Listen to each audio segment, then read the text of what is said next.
الفصل ميقاتهم أجمعين يوم لا يغني مولا عن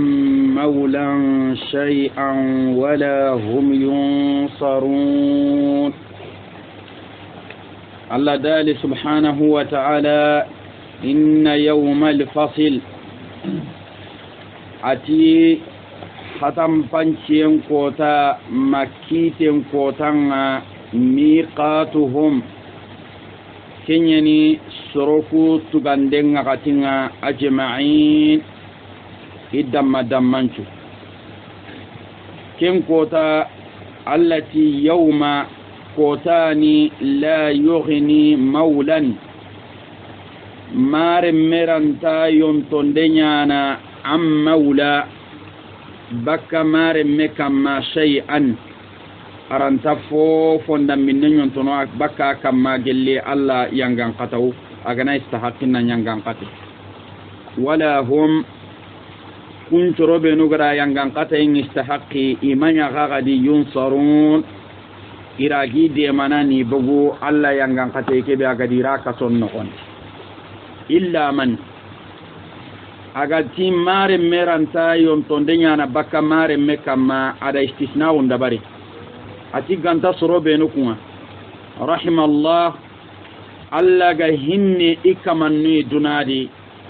ni maga gemundina tauhidun mutu nan golliti tauhidi ke gantati kun kamanno kullawa nyana na kanjon de nyame dangani ira ganyana sababu ana nema nyai mare mundangani kamaganani ke gahe sireranta fo nyontono bakka tirekam إنه الله هيدي هو العزيز أكين الله ني تنكا سمبنتي آني قصون دانا فو يسمبرا كانتا سكا سمبن كان سوكو كيسو كما الرحيم آني تنكا هننا ننقاي سمبكي أوا هنني كمون أكين نغنتي كي آي بيوغا جوبا يكوندو الله غتي إن يوم الفصل agati hatam panciyen kota munasaban karanga ko qur'ana digamunga meraga na time kannunga iga toki ni mei digame gwandango maga halle ke digameri na kenya jabi alla gati inna haula ila yaqulun in hiya illa mautatuna al-ula wama nahnu bimunsharin فأتوا بآبائنا إن كنتم صادقين الله أتي فارنغا دي واجو ننتي كلم فالي ولي غنيانا إذا نكري إتي هذا مرم من كمبام بتي فوفوي غانتا تيكي بري بوغا دي تاني أوندا كرا أونتا جلي جلاغا غتنوا جلي كرا تاغمانتي بانكينو يغانا هابا باني نوريتي كونغا لغامي نودا غاني ننتي جريلا غرا كندو دو كندو jalla aga makenya ayo kunta to man ke diga me be ga koni kundu nan ti kada o haba hanonu be no ga kara kadiriti alla yire ngara gongonde nya sagara ken ke diga me hay ke diga me ajabi ni ti inna yawmal fasl sanqiyen kota fatam panciyen kota miqatuhum kinyani dammancu tugade nyinanga ajma'in ku digame ko nganon di haba hanano kosu isu warande bonni hatam panci ke kotanyi amma duna dum bireke di ina ga wajuno atanni ina ga kanun faman sha'a falyu'min agana lingi serebe danga anna to ngondi tay nanti gille nyana anna kaneta wa man sha'a falyakfur agana lingi serebe danga gongonden kam anna barasaka ya anna dume an kallon kota hun kamma kawulle ke gananya kotambe anga yingi ni fo ya anga mata utikebe ke hayalla gati inna yawmal fasl agati al fasl awreni na hatam pancienya alla komo sirundo alla komo manyantonna ke awreni al fasl na hatam pancienya alla komo sirundo alla komo manyantonna har tafsir nanu ngana diga metana kai diga muko gabongani asusa gene kata mana bani kai alla ko musirun na sankime alla komo sirundo komo burunna sankime komo burunna daga yangan kate en kandi komo sirunna daga alla neman kandi atikem patampanci ko tanyani kafirnu ku do ihaba hananu ku sususu nyinan katikem kota la yughni maulan al maula gani hobe arabun kannendi al qarib marentin tenyen maula wanyana al halif kunanda lemma maula wanyana as sadiq min jangi awarni kusu ya arabin kannendi maula awanyana oga koma hube kongo ga nya wakatinga ona kiya konno de oga koma hube kongo aga nyi wakatinga hagatimbe sire gana sire foro andan komen poro komeke maula hungamma komeke maula hungamma maula nganyana tiken maula nganyana jahili ganko iganya dabarni kabila ro kabila na me kunanda lemma ambone mbone ankeri nkeri maula nganyana ken maula nganyana am comme amare tinte kundu mpaba remme walla mpaba tuguna remme maula nyen maula nganyana amme jangebe anda ga gillinan kenne dole awre ni mania hinya lemmu hillibenu ga bire do me garen kam madunati ambana aganya jahili kan ka won tafundenya ambana aganya duna men janga kundun tafundenya ambana aganya ke mare magube gani ke kunda haga da meta funa me hata garendi allati ke kota ganari maula sosu maren tinte sosu rantai yughni min al-ighna'i na yontonden dabari na karin den dabari am maulan baki maula kama shay'a foyni akotanga babi sukatani imme Allah da ken ko dangani mureduki yawma yafirru al-mar'u min akhi al-qiyamah kota sirin murni akhinga wa ummihi wa banihi ما كيف يوم يفر المرء من أخيه وأمه وأبيه وصاحبته وبنيه ألا تنغورنا من أخيه أنغورنا مي أنغورنا بابا أنغورنا أنكفلم ما كيف هذا مريم أن أغناني دنادي كو benu ga jate kundu an gana ro problem ndi an nan gaban jikello no ko akamananti wande ko iku kama nuka gana ro problem ndi di jikello nan kamananti Allah be de manam kal qiyamam kota kanu yendo al hala nun cababun dangane har mar min ngana kudu banan ngari iga hataji kata ya wurni atini nafsi kirran ta sire khalle surono al qiyamam kota wala hum kun kama no kamanya yunsarun igide man wa Allah subhanahu wa ta'ala da digami go ko iranga tunu nanti digamu filli anga tunu nanti ku jama da problème nyakiti am pata jintenga sirei anande mana likay go nyonto bakan kamma walla gati wattaqu yawman la tajidi nafsun an nafsin shay'a kakanu ko tanga de akko tanga yonkinte ranta yonkinte defa bo am pata jintenga defande nga su ya anya ko tanga kenni dalile ngena nanti problème ndanki magefe anga demande mun ka kubenu kan kawande mana iwurang bo iga wuranga boneke diga yankan kamma kenya nan daga ne Allah jahannaban ka sondi bu iga na daga Allah jahannaba ke ka sondi ati wala hum imanya yunsarun demandana ga kiteni ay gide mana ni jabi baka Allah ka so ke Allah ga nota ngana yo kenka ne har mare me annan kanu yalla ga dunadi ko be gan kitini ke kota bonenga illa man ati iga ti demandanan ta kitini danga ganta serebe istisna unyani illa kay man ken mustasna ke diga me siren i gonun ti badalu nyani min yunsarun allagati wala hum yunsarun wa ukebe gano ngan man kenya badalu ngakenye gantati sorobe rahim Allah allaga hinniya Allah hinniya dunadi ada tawfiqin yida ngani ida tauhidin wuti da Allah hinniya dunadi igara tauhidi kebe wutu igolli tay gantati kun kamanno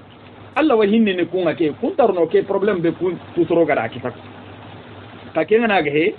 nyonton de rantanya na bakka sire kama sire ga sire kalle nyonton innahu alla hayde huwa al-aziz ani tunga sembent ar-rahim alla ni hinnana alla gana ke ay nyamati ku ma ko tonu hilli ido dingira ke gemme me yade bi izzatihi tadiron ta hunda kele bunden sababunda ngani akiti komon nagati telon ta hun sere takema daga do sere makama tono ngana tanga presente ne na nyonto de nya baka sere kam bi rahmatihi tama kan kutobe gana hinnenga komo shiru ay hinniana maga gemenyi dangani bismillah ine mankati fali jalika alla gara ay keti mandi innahu huwa al-aziz alla ni tunga sembentenga ar-rahim alla ni tunga sembente ta sembeke akiti komon naga babe sulu kebe gan kawana wurndangam huntanu ngana presente ne nan tanga nyonto de nyana baka nyonto de kam e sere nan tanga nyonto de nyana baka ho kam bawni Allah sembenda su kalebo akota kana su adan ken cembe kamma hinna nan kan Allah sembenta sikiya kan ta hinne ni ko mon ngade hada mari menyani agana sembe koten kita aga ya dana sembe ke no konti ana tele ngonta ngbonondi ana ya da tananun kamma ka Allah ken petiken na so ga sembe ke kamma arrahim hinna nan kan ko mo siru ade bismillah ine man kan inna shajarata zaqum birembe alla gada o masalan wondi ti alqiyama intibarun yigono nanti da kiti nya ko mon naka sorowano ngani kundo alla hinne nyankawa sorowano ngani kundo alla yangan kate nyankawa usaye alla awaston do mungutuni de kata jahannaba yangan kate ngali halanu yigono no ci mandiken kenna nya wajunde kenna nya kanundinde ko monda ngani dunati igandu igono hayrni koni ali hala ni igono hayrni koni hada mare men ngana kinye kenga anya tage fonchu su ho manyantenga ati inna shajarata zaqum anda jaquma iteke ngarde ta'amul athim kinyani junubu khora nyangano nyigandenga al qiyaman kon jaquma iteke ani junubu khora nyangano nyigandenga kalimuhuli atike igande na go te worinte mogonya yaghli ka ke igande aken worni minna fil boton aganaro igana no gondi birambe ana aga wor ka qalil hamim ko jinte ngori mo Allah subhanahu wa ta'ala ati itti wa jahannaba inati sajarat zaqum nyite ada ko da ngani dingira sana ati takhiruju fi sawa'il jahim itebe gani itin to nyane kaka ba kontenyen boni ol to hundo fahamiendi imbenna itembinia kala tike itebe gani ke kundo abaka jahima na khane nyet iti iteke alla da magan kutonu mani merai atimin tenni nan koto fofo nda minne angari yenkanun tenni nan koto fofo nda minne akara ga sen kotenni nan koto fofo nda minne nan cigi kannendi an koto fofo nda minne kusuda men iteke inati sajaratu zaqum nyit bo keite yala tu intengo maga dunadi ba walla tu intonto maga dunadi ba tuwano ndiga monga yala nga kama ka iteke komankenna magankutu aga dingiraniti manyante ngani kebe amagankutu a misali kenga sa zakuma wa parce que yitte heto ga to nan tikiani awasoda ngani alla gati yangan kate nyitenyen awasoda ngani alla gata wabaka jahannaba na khanendi kange ngamunda na magankutu ite goyi ko tafsirnano yigono na amagankutu ti ukuti ne ma tuti nyogoncha asenya de nyogoncha asende itenyane de bo ibunu na ma kan kutu ken manga ta kendo an ka ko tan kai so ni kan ne mam mbutu ndia Inyo gonta senkele ni. Akai inyo gomena igana ndaka wa ndego.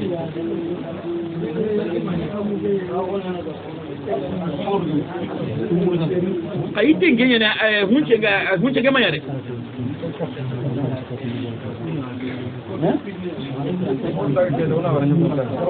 Yo sasa ke ngeke ngoyi ga matrombe an kawa ite nyagani iti manyante o khirsunya kono igana jakuma ite misale ne ina kongora ngana ko nyogon chafe iti manyante ka ko mengera ko mo gombe ko man kinga birene dingira be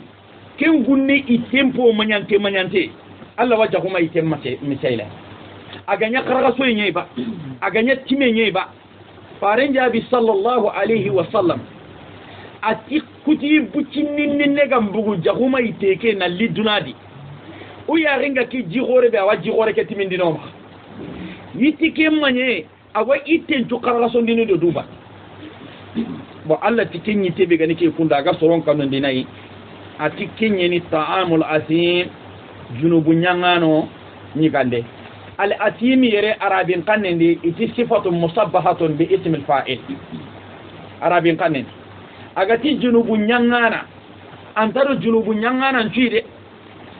parce que al asimu kenni junubu nyangana nyi arawanyana akamanda junubu ndabari anani misi anasage bakati kayere al asimu gani kebe keni sirebe ga junubu dume no junubu nyangen kamma agama sage bakati aga ille ne na junubu nun gabo gabon ka huma me kasra ko ada wutu ara pilla kafe mutu ara wani na buru bononde mutu ara jeniye mutu ara gare mutu ara halla maganci hende mutu kusuni gollu ay junubu na adi shuka huma me amasage bakiki kiya wureni ta'amul asil ka bainama kafira hube gani junubu nganda kenyere ndi bakatu bil islam hilla kafe be gani junubu nganda kenyere ndi bakatu bi tauhid halla maganci hende anda yere ndi bakatu iti tubu wandi na buru bononde anda yere ndi bakadu iti wandi na buru bononde ngalle mir kama no kallen tagiya an ngana tubi bakakedi an kembeti al asim yere awre ni sirebe gani ada junubu ngabe gaben ka huma me adume aka mama sage bakadi Allah tiki tebe ga koni kun kama no iganden ni kenye Allah ga no tangana ken ikhwan korna dudo goto na tubu nyame jange ngade korna dudo goto tubu tubun siri nyen amma junubu magatare amanya kali muhuli allati kaytena ko muhulinya al muhuli gani kebe arabunun kannendi igana ha taroda ngani na inati ko te kurka jante o soni kan kanne ina hatarni kundwa kali muhuli ko te kurka jante kana de arabunun kannendi al muhuli gani kebe ho gani megenye agana kaje akajante ke tebe ga wurnu kenya to konne al muhul arabunun kanne agana nya megenye muhul agana nya kirenye muhul agana nya tenye muhul agana nya qatran iga gotoro ke jabini baka weke be awurin teke kiso to konne muhuli bu ku gani hinu be ni alla gani ko da ngani no baka tiya ukata ho torin to benu ga dunadi una misale ngote ka a hetit nan tike jatin ni de amburake ya allati ke gande be gani ke kundu ana ko ke mo mame ada ke mo ko wancan na ko man kali muhli musabbahun bihim ngo magay adatu tashbih ngo magay o gana wajhu sabahin ta wadiga me ke haram porndo ngani siri atike igande na go te kajante nya o so ni kanene walla ko kiri kajante kara kiri kajante ada kawancan na humani walla ada te guru ke kawancan na humani fil harar to wen magebe ado magan kutu burube no ga te kajante nga ina me kawancan na huno kenyede zai aga suna hay matu ma ngasi makenta sankono hari tabian ji ate awurinte akinye kampang te awurinte akinye kampang kire awurinti akinye kempang daga na kontana bani sugadi agana wurin nan kinye kempang darja igwana aga tikino ngani darja igwana aga tikino ngani kayo munyara kan kembe mure darja ngakenne kan ji ana ngar ji aga awurni nan kinye darja igoyi aranta ka danginere ba kengana wurin nan kinye dan ken kempai a hay tengana wurin nan kinye ken kempa aga nyana mokom ndaba na de jikinan katanga yere ngam pasu teke ga katanga o gana giri teke ga ya gananya tendo kirenye kireke nan katanga teke nan katanga pasu kireke ga katanga anda fam bo alla gara fo taga ada qati aranga nan kere to hoyi koyi ora mo ci rahimahullah alla ganna hinana ada ko yere atitte anga ji anga naro imbenga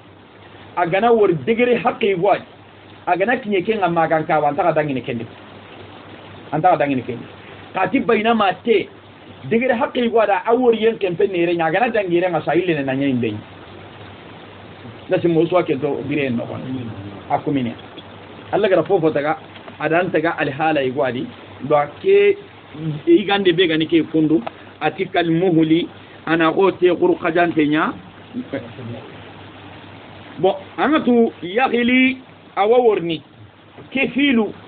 arawanya na khala ari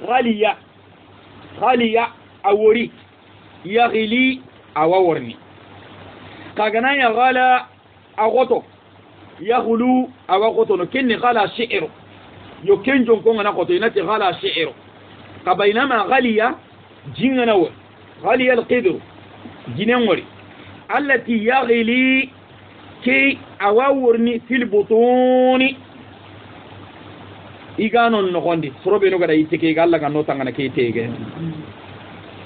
شاكي ساما ما بغوا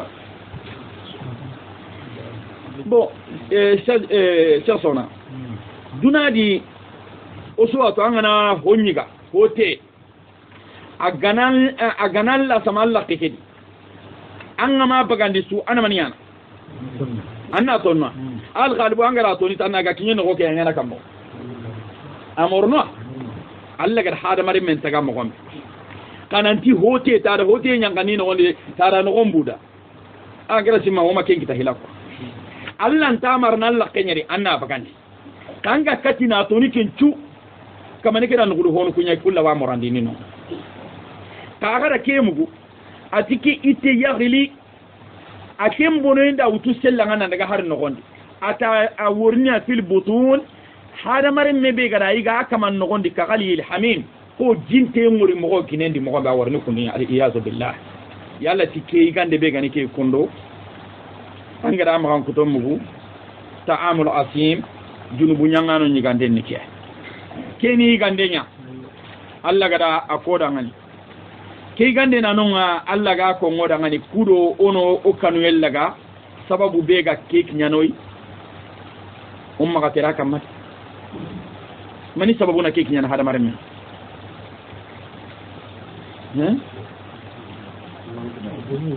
mani sababu na ki hada marme nyana ke ga en nke ya ngai ayeke ma kama wariya وسيقتي الإسراف جنوب مغتاغي تعامل أسيم جنوب نيانا نياي غانديني كيبي غا جنوب غابي غابين كفامي أغانتا توبي هو الإسراف جنوب مغتاغي ما كيبي قرصنا دورو غطوري أنغا جيكوبي كما غمانيا ساقي بكت كل بني آدم خطاء وغير الخطائين التوابون usanga golli buren kama anga kama anta walla ganga ali hala yugo kama anga kama anta walla kiya to on al asim tafsir nanu nati maqsadu ngaire tana do kafirinye alla kente al asim junubu nyanga na nyata kunya gande ni ke man hada mare men kinyana ke kinni sirebe gananya junubu maka sahan makeve manano quduhu birembe alla gana korsi agan qawa daga na jahannaba adagante logoybe ga kamal hayken ka suran kinnoy khuzuhu alla watini malikiya nun dangani qadaraga arantawur fa'atiluhu أغنى تلنتلي إلى سواء الجحيم كتا جهيم نغاني الأكل أرابين قني فعاتلوه ما كيف فعاتلوه قنا تلنتلي بس ما تيسون كان قني سرند يقال أتل يأتل فيلك وانيانكي أوانيانا أتل يأتل كقتل يقتل يسوارني وجنوبا على أتلو غني كيبي كينا هذا مرة ملقا بتلابيبه كما أن فانجيتي دروكي قنكي نا كتن راحلي وسايا أنتقا ترنيدي تانو كنيا غنا نيكي سبوتينا نا عادني كي موت سونغا كان ينتاتينا تالين تاليا يا التي جهنم لم يقوم يمن تريدغنا كنا الليلة خذوه قرارغا فأتلوه أغنى تلنتلي إلى سواء الجحيم كتي جهيم نخان أرنو تنغي ودي منا كويري منا اللي ساقناتي جهنم اللمو الله انت تنيد أغني قارو إيمنو قارون أمبراك اندان لا بد إني رغا كلما ألقي فيها فوج فو إني رغا نسيتيني سيدا نخون تيا رنغا إمبكي تيلو وسيكيم قدن كن هلغا تيري خذوه قدارغا فعتلوه قنا تلنتلي إلى سواء الجحيم كتي جهيمان خانين كينا دغانتي أغانا كين جهيمان خانين ثم صبوا ساغا غنا غوجندن فوق رأسه أين كلن كما من عذاب الحميم حميم ينغان قطعي جنتي ينغان قطعي أغانا كين غوجاين كلن كما تانا كوغا غري آي كبي إنغا تاغانا غا حقلن تغودي أغاني تاجو كي ديغامي كي مانا نيدويري دونوغا أتي ثم صبوا من فوق رأسه أراماني كونوغا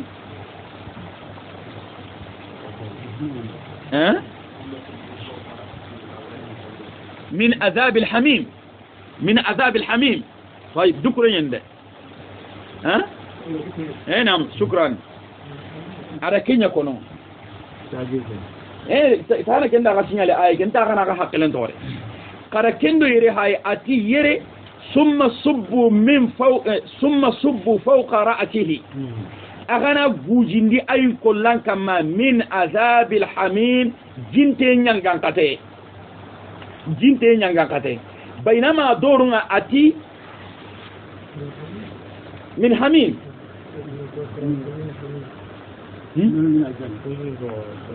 ايو ساي كما دكري اوسي ماندي اي كيدي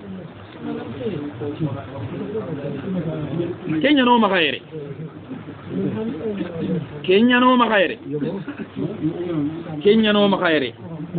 سورة الحج آية كي سيرن كرا كاغرانغاندي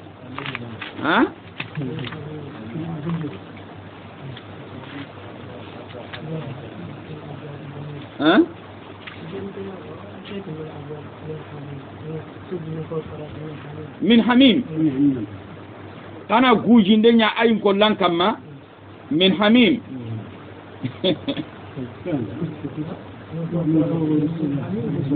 من حميم طيب ولا من حميم ثم صبوا من فوق رأسه الحميم يري صبوا فوق رأسه من عذاب الحميم فريرفا انتبانا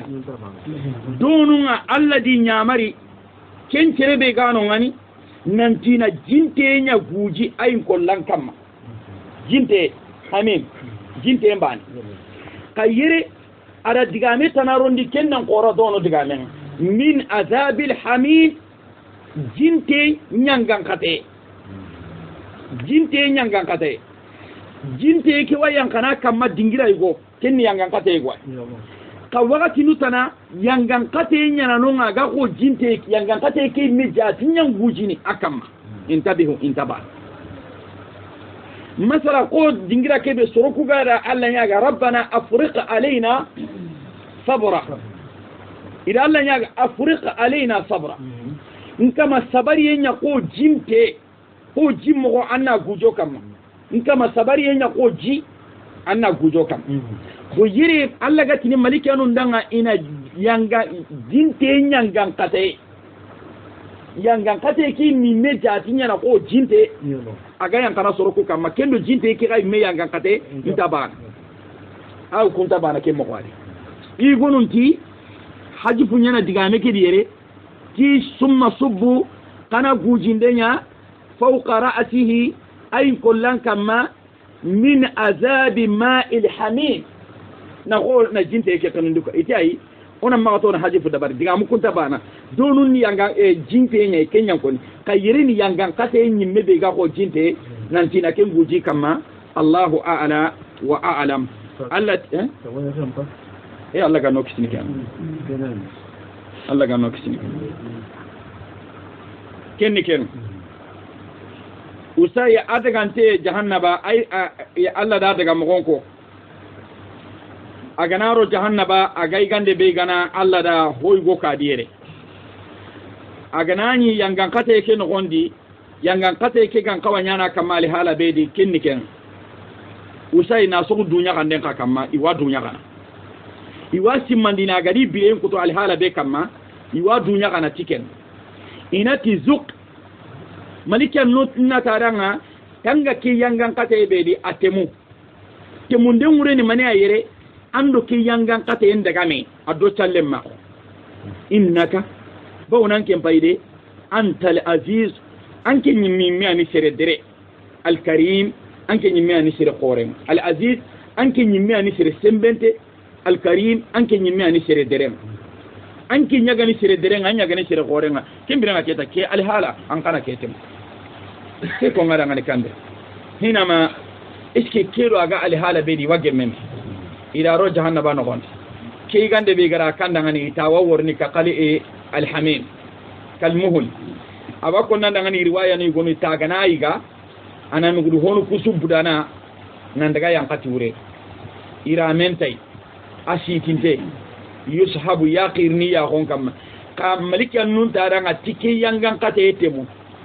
innaka antal aziz anke nyani sir qorenga al karim anke nyani sir dren eske kudiga mon do al hala kamew intamew ida dunya gati al hala be agara duna kutu akam irga simandike boni sirebe ga kawadu yanga dunya nyimini la ilaha illa allah anga dunya andu qayana allah danga amma dunya tingello no nyanga misidunti andan qorenyo to anga dunya gande nyana ti sallanonga ha ittaghasta nafsaka aziza ittaghasta nafsaka karima parce kan kim magani sir qorenyi amma gani intelligent amma ga annan qorana li misiri ke nan to hunu bagani nan jimi nan tengello nya make simme yantiya kafirin ci birene ke simme yakama birimbe aga birike simme kama aga dunderahu alqiyaman kota ida tugati dunderahu keteina awlene ay jasanta ba magebe ke kongi durugu nyangana su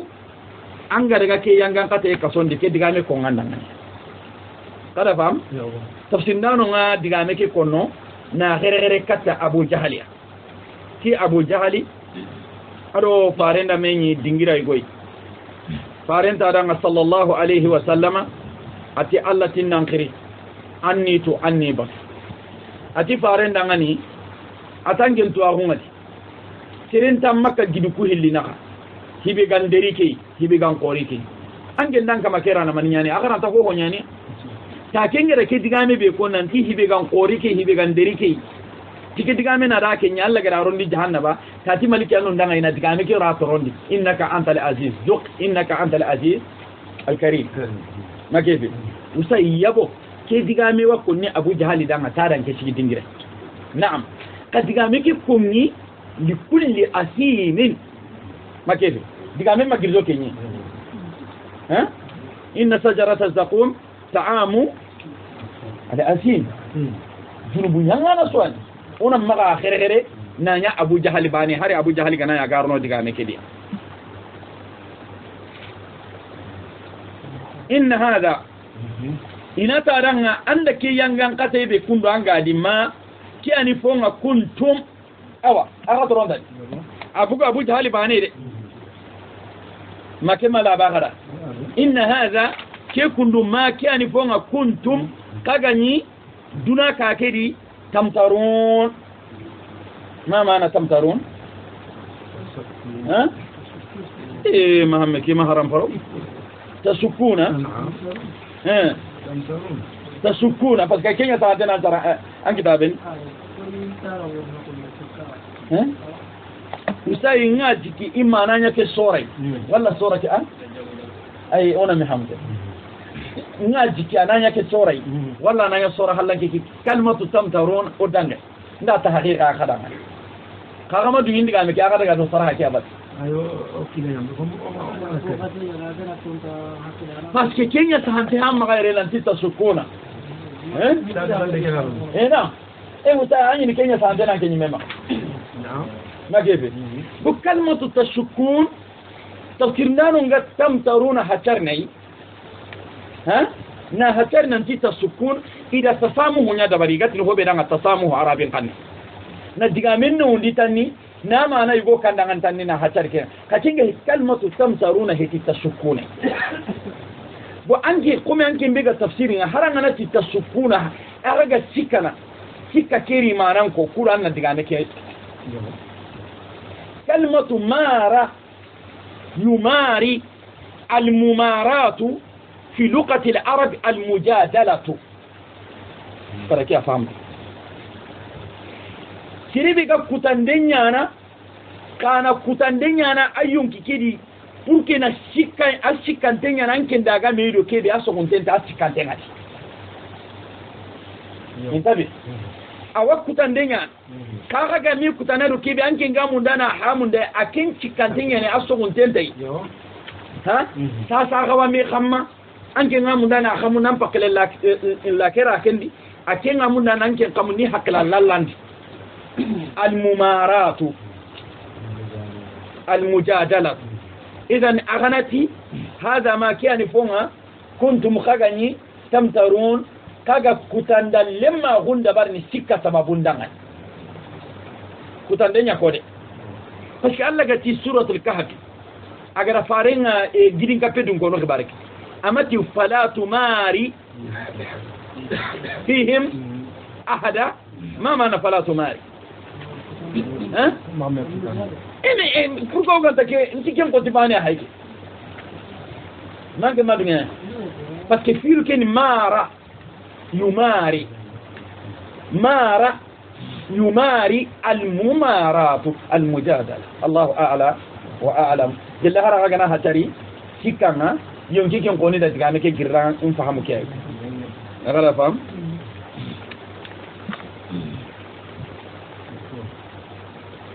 هذا ما كنتم به تمترون كياني فونا كأني كتاندين دبرني أخبارين ما كيف bo usai harangana digame ke hay kafir nu kubenu gada ganyingi ke yangan kate eski te sikamba ne ay breke do ido islamin non nakha as'alukum kafir nu kubenu gada ganyingi ke yangan kate al azin junubu gora nyangano kubenu gada ganyingi ke yangan kate ngeti te sikamba ne ay nanti sikabali ay sikka kidi wutuwa miro silami nunga me futanda lemma kono tauhidi ndo tauhidi mbala honde ndume ke akama ni gada gana yinga Allah danke yangan kata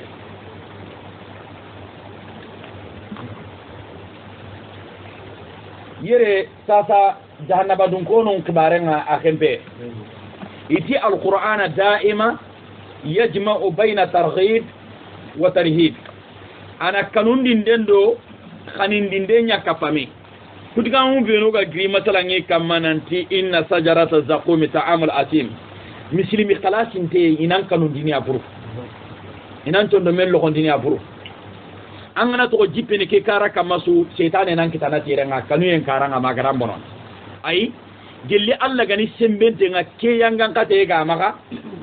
hinna nan khani ne manunga maka kumu benu gana sigaranga kuma gunci dingiranga ai ka kallenga nyana ke ba hayken kongo ati innal muttaqina ati alla kannano fi maqamin kunga taxu dingiranoy amin taxu dingirano kuɓenu dunte muntengani almuttaqin jamu muttaqi almuttaqi afi'ilunni waqa adidu tanga yaqi abidu tangana ittaqa ada dukki lifindi ni du korosi honga ke honyangenga kebe gantakawa walla honto kenga honyangenga kebe gantawa na honto kono ngani kebe gantaka muttaqi ureni Allah kannano usai digame ana neunenen kama kanya ngemma anya ngemma ne wode digame ani na ko nanti Allah kannano sahlun ala lisan wal waizina biha katir wal amilina biha qalil nan nyamari ndenya ti Allah kanne usai nyamar ndana ngabe gabe nyen kanya ngana maka boko muttaqi ureni kanga kebe gara du korosi Allah ati kebe gara du korosi Allah na Allah tu na Allah ko sentu na togon na Allah tu na Allah limontu na dabar arabi ta xamsi ta magebe Allah ti kun Allah kannano fi maqamin iwata hono kunudi amin idun tengunte fi jannatin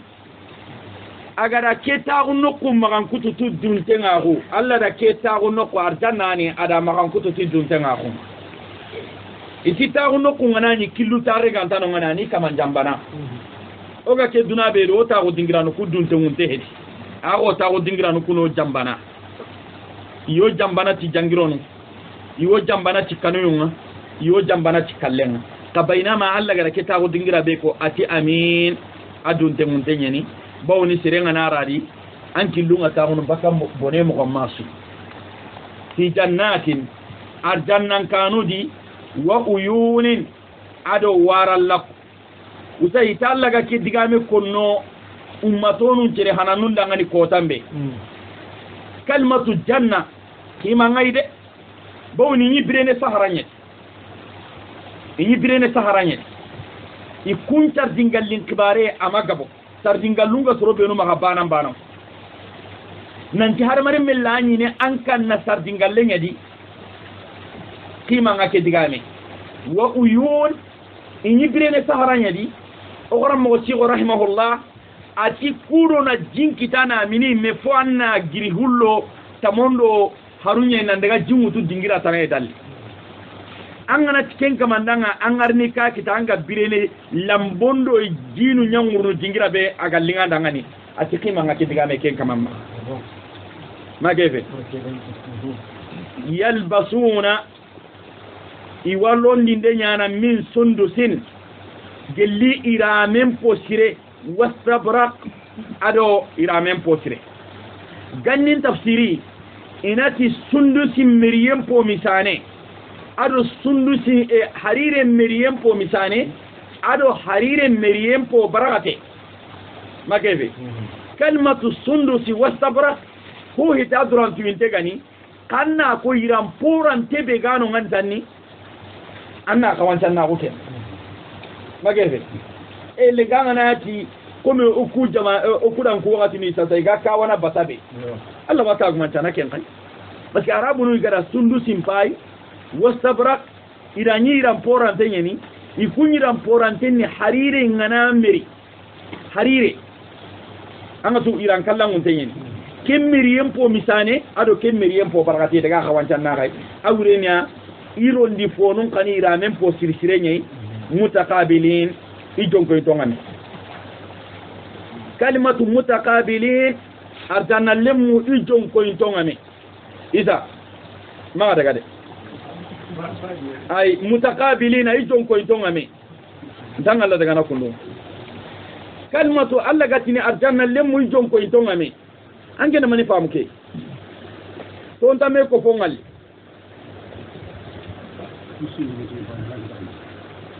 ha isa nangara daga na cibinti diga meke wure gani kebe mutakabilin ana mana nu hilyaut ana to ko ay taunu yere kunu sas anke bai taunu tanjan ko fenyadi haraga na yo o su jongo tenga me kun kanke be tawno tanjang ko fenyet ari kay tawnan ken ko fenyet anay ko su jongo to ngame kenga ko ina ndimi side ke madin ko aga do bak magefe arjanna dunkuni kana mingi ta ko dingira be isu gorin katintenya ne serentara ta ko sere hal sera dingira ni royen mutakabilina igana ta ko dingira be anken tondo mekerin ke sondo mekesuni baane o sondo munjon ko into ngana magefe uzawi bon hayta one re meka ma o sondo mukunta karaide arjanna kenta no ngakia ureni mutakabilina grana daga ampa amma je jaken sondo men je raki wala misalen pay ken kan ken pay ken ke kan sondo meken dayro parce que ampa kale kay no khutana ma kefe yo ko gana ro arjanna insha Allah ke sukutini afwa mutakabilina insha Allah كذلك ايوا التي ايدي تاغوندي كوكانودي نك كوهيتو هتا روكينيا قاتي كم باني هتي كذلك كو كم مغبانني وجوزناهم إلي إيدي سنين دالما بحور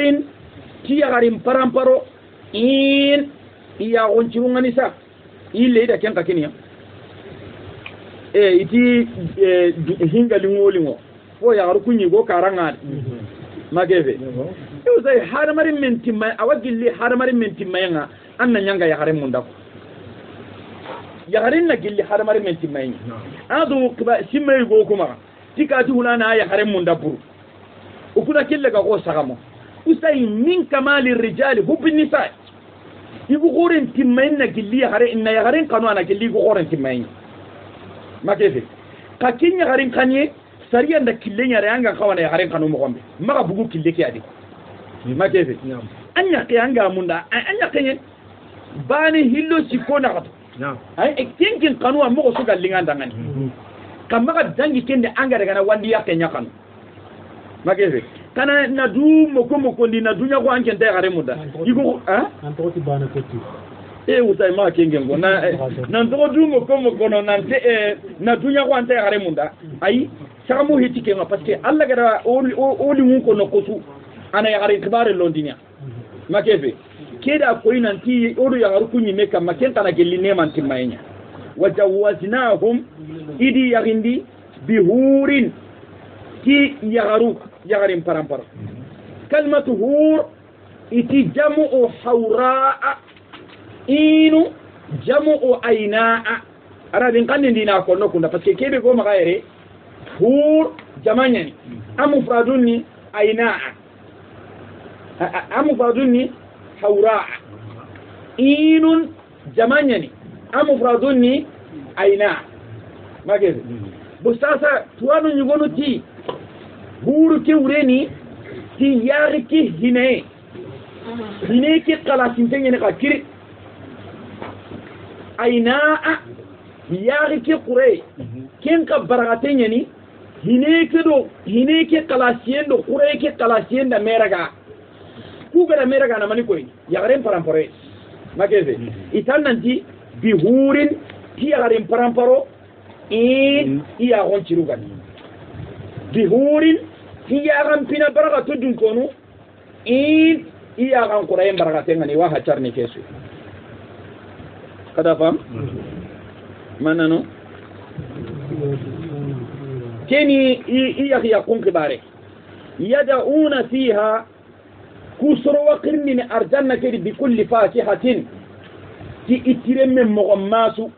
aminin idun tengunten kani de ikillu ta gunten kani nantan awa kontono kenkillu ta genya anta konton aminin ikillu ta gunten ne bakka kumande aminin ikillu ta gunten ne itiremme kenta kuti itiremme so la yazuquna fiha al-mauta ku komo sirubenu garo kene man gondi intakalle ketemme illa al-mautata al-ula gantati kalli hanake be garate mutanan dugo azamaksari awa masalan gille konnoyre arabin kannen kara kome alla gati inta kalletemme gantati kalli hanake be igarate mutanni awreni mania laysa fiha mautun bil kulliyah iru halle arjanna tanni kalliken digamen taganonga alla di killun ta honne nan tinta kalletemme gantati kalli hanake faren jabi sallallahu alaihi wasallam arjanna dun konu gana sabati arjanna kanundi illi alla ganno kapia illi alla ganno nyana arjanna golle nyangano igana sabati arjanna kanundi ginya alin no gondi jahannaba dun konu igaro I jahannaban kanundi igi yangan katen no gondi alla na malikan nun nyamari ki kalle be go kitana go bakka dunadi no denga la gara alla na malikan nun nyamar nanti ina raga idan daga dingirai goy ina kalle ke raga tawago jagam pade amene ke awa malikan nuku kitendi a jagam pada manyande yo kanke na maga raga ko ku ya henga ke jagam pade be farenda kawan kalle ada kawan channa ko kenyi alla semben qorenyen o tan dangane haramarin men na yonki ngali dingira bane yonki mbogunte magebe o me anyonki kebe gananda ga terne ate gante ke ko me malikan nuku gana raga ida ate gante kanya ga ngai ka kenga ga hanya ga maso anyonki ya kalle ki be garnan katu anta kenke ngali bire ke di mesa magebe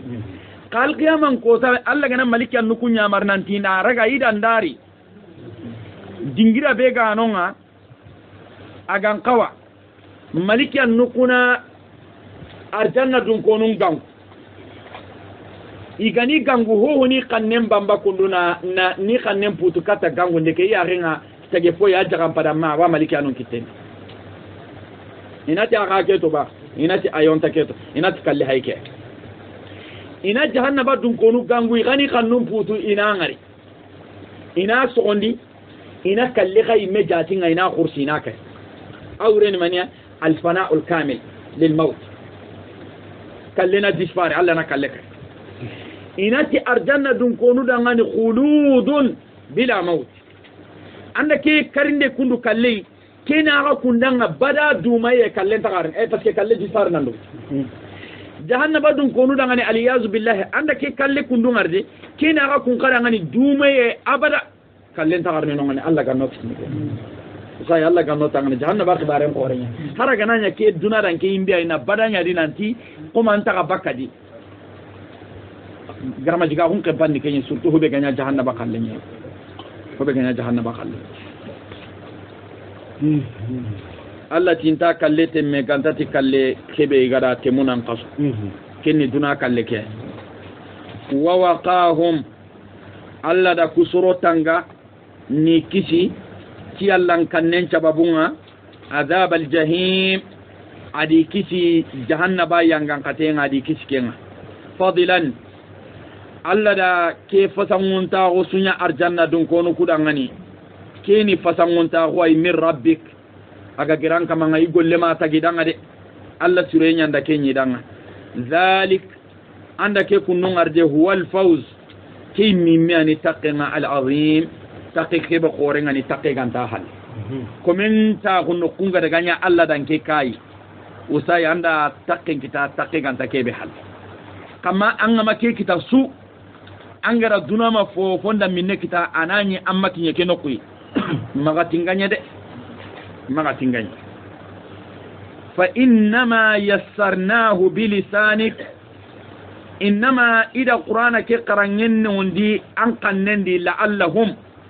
ida kenya do kata kudangan yatazakkarun komo kube no ngana akhari dangani ina katinan cimme iki Allah iko ina cimme fonga ina hanga kebedi ina dabari ina cimme fonga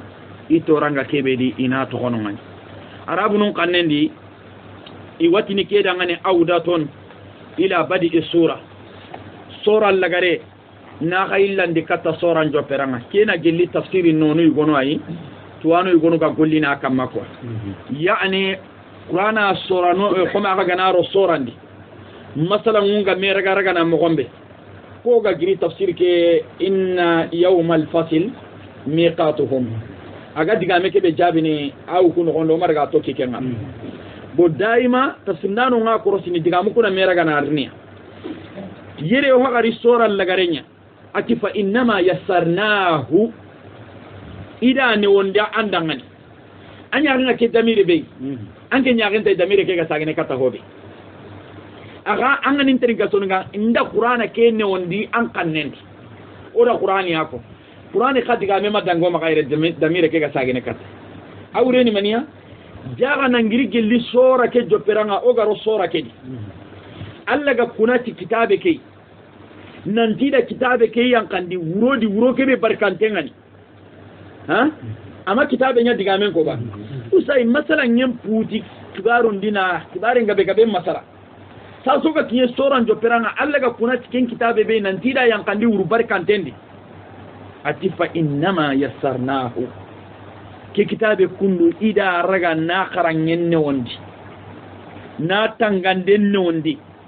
na bangandin den ne wondi bilisanik tanke ngannabi kanne bilugatika lisani yere magati anne ne ngade an kanne ko anga sebena kanne ke be de arabin kanne ida kenya mani sababunda la allahum do kata kuda ngane aga kat sepenga kata kubeni arabu no ku yatazakkarun atazakkuru gani kebe simme iganati haramar men nan cimme angana hay sefetuano nenga anyino ngania adaga tazakkuru nike hoy go nyam an zihininga ka hitana dan chugula adaga ma simme peti ko kanen ndatu adon cimmai intabana inda idin karangunde wallinda tu kenga amanya to amanyino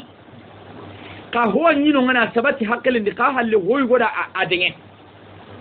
amungai hitana ganari nan cimmande an cimmai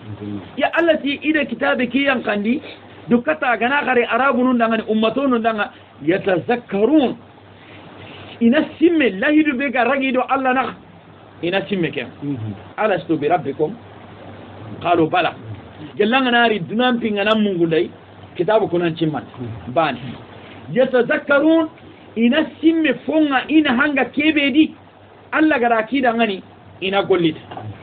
ina simme fonga itoranga kebedi alla gara kida ngani ina togono ngani ina wulalingin taawun kita alla kida kitabe ke yang kandido kiribe ganani ken kitabe ga makille ko ya manina kille ko ina fa innama yassarnahu bilisanika la'allahum yatazakkarun usai atiken gelliganani kesu kamma kenga junde de kembangandinde igamakati nan cimme imakati na tongu diga meraga nan tere tongu kille kamma sasa daga sedi ndo gongondel ati fartaqib ketake anken ni terinka anken nan terinki yere fartaqib ado donunga agati fartaqib yawma ta'ati sama'u bidukhan intamane donunga tiden kotan terinkatia yere fartaqib gelligama wajunde kita anken nan terinke nke alla gada nyina tikebe nan tinga yana anken nan taga na kentere innahum anda suruku ga benu gadi halle ko kirinde ke andi ga ngardi murtaqibun ikani tirinkanda no ke kebe nke alla gada nyina ikamma nan tinga anyania jelli lo gonde do halake igata gono na kentere kan kada madamman tuni tirinkanda no yere anya suratu dukhani lagarenga